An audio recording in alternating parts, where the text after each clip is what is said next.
This week, I finished 3 books, I started 3 books, and I continued reading 1 book from the previous week. Grab your favorite drink and let's talk about them. Hi, I'm Lacey. I love to read. Thanks for coming to my channel. I started doing these cozy chats last week and it was really fun to talk about books and kind of just talk everything I can think of about what I was reading instead of just focusing specifically on like a review. So this week, which is a big record for me, I finished 3 books in the last week, which is very exciting. And I also started 3 books, and then I have been reading this 1 book for 2-ish weeks now. So let's start off with all the books I finished. Okay, piggybacking off what I was reading last week, I did finish Loving Romeo. I read it on my Kindle and I rated it 3.75 stars. This book was about a boxer and a bakery owner in a small town. It was by Laura Pavlov. It was pretty good. I rated 3.75 stars. I'm trying to get a little bit pickier with my ratings because my coworker was telling me how she doesn't trust people who have a bunch of 5-star books, and then I looked at mine and I think 1/4 of the books I read last year were 5 stars. So I was like, you know what, valid. I still think those books were 5 stars, but I do think my ratings from like 3 to 4.75 are kind of like iffy. And I just came out of the book kind of ready for it to be over, which sucks. I do love Laura Pavlov's other series, The Honey Mountain. I have read one of the books, but I already bought the rest of them, and I'm excited because I think I'll be reading, I think it's called Evermine, within this month. So I'm excited about that. And I think the biggest thing about this book that I didn't like is I just started to get the ick about certain things. And I think she called him like her fierce warrior, and that made me laugh so hard. And maybe that's like a me problem, but it was so funny. Like, her fierce warrior. Come on. So that kind of messed me up. And I don't know. I like a protective man in books, but sometimes I don't. And I feel like I was in a phase of not liking it. So it's kind of a me problem. I do think she writes an amazing small town romance. And I think if you want the vibes of small town, you can't go wrong with any of her books. I think these tropes for that book just weren't it for me. So yeah, I enjoyed it, but I was ready for it to be done. And so that's why I rated it 3.75 stars.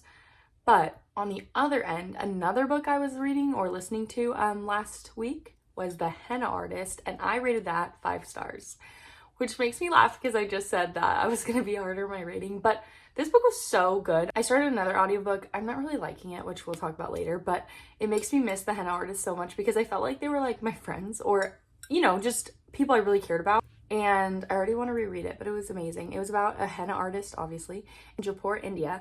And she was just going through so many life trials. Her sister came out of the blue. She didn't even know she had a sister.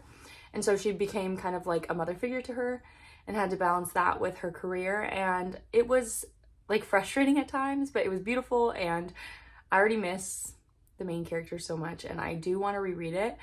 I definitely want to reread it like actually reading it, not listening to it next time. But I also feel like it would be an audiobook I would go back to at the same time. So it was amazing, 5 stars. And then the last book that I finished this week was Clever Little Thing. I don't know who it's by. It's going to say right here. But Clever Little Thing. I started and finished it this week. I rated it 4 stars.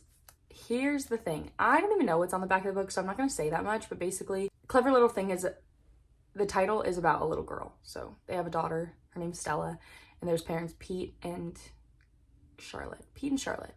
And they have a little girl named Stella, and then she changes, and they're like, what is going on? Thinking about it now, I'm just like, because I know how it ended and know what happened in it, and I'm like, ugh.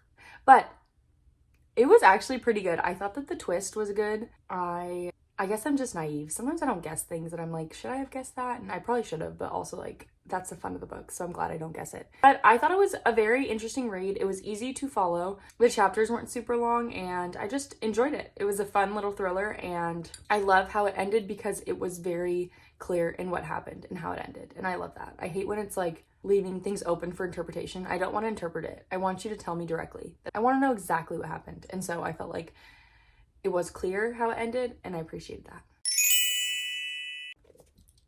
Remember how I said I was going to finish this by next week? I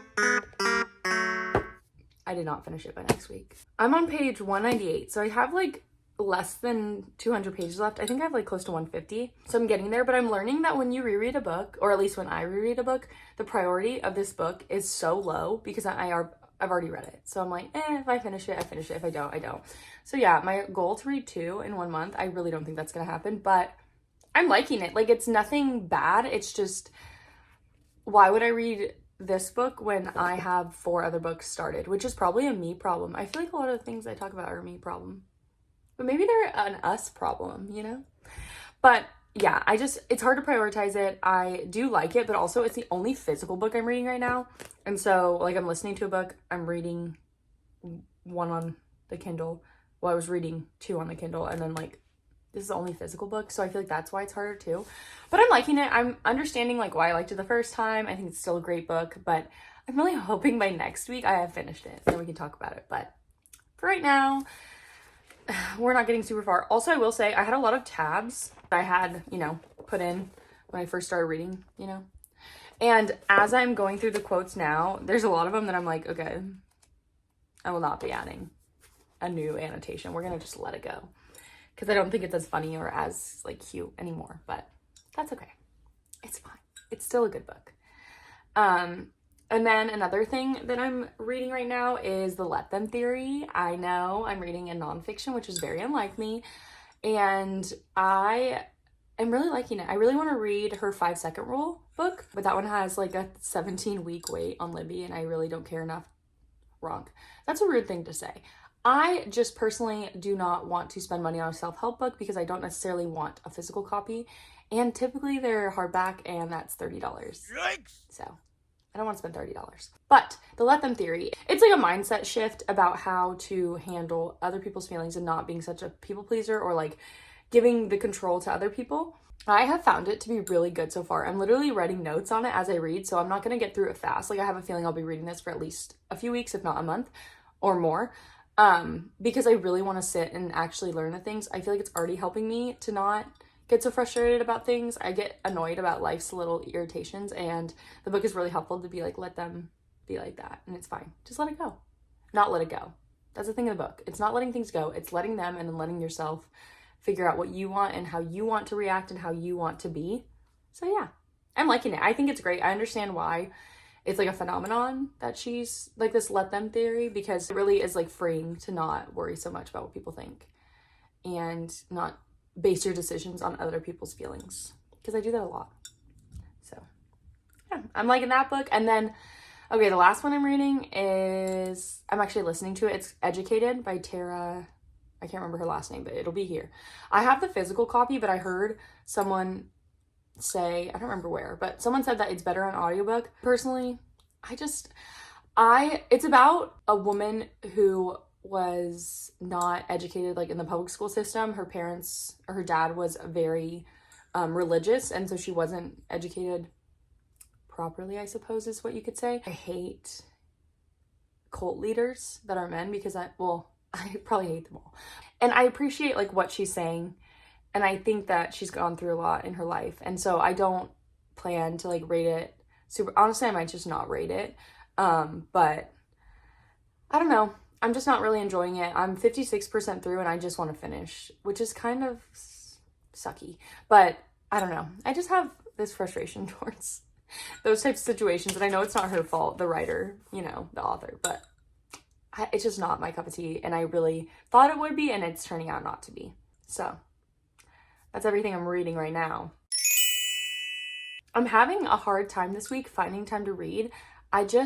I don't know, it's hard to get myself off my phone, and I've been trying to do the little 5, 4, 3, 2, 1 thing that Mel Robbins said, and I can do that, but once I get to reading, it's hard to get into it, and I just haven't found a book that I've been except The Henna Artist, but that was an audiobook, so like I wasn't wanting to zone into it while I was listening. I like to do that on my drive to work, and so I just haven't found a book that I'm like super excited about reading, and so, well, I have books that I'm excited about, but I don't have a book that I'm reading that I'm super like, I need to keep reading this. And so I'm hoping that maybe something I pick up this week can really spark that back in me. But I am proud that I am reading. I know like reading goals don't always matter, and like the numbers shouldn't be that big of a deal, but I do find satisfaction when I meet my reading goal. So that makes me motivated to keep going. And I just love reading. And so I have a lot of books that I want to read. And so I need to get through them so I can enjoy them. And so I'm hoping this week I can prioritize that more.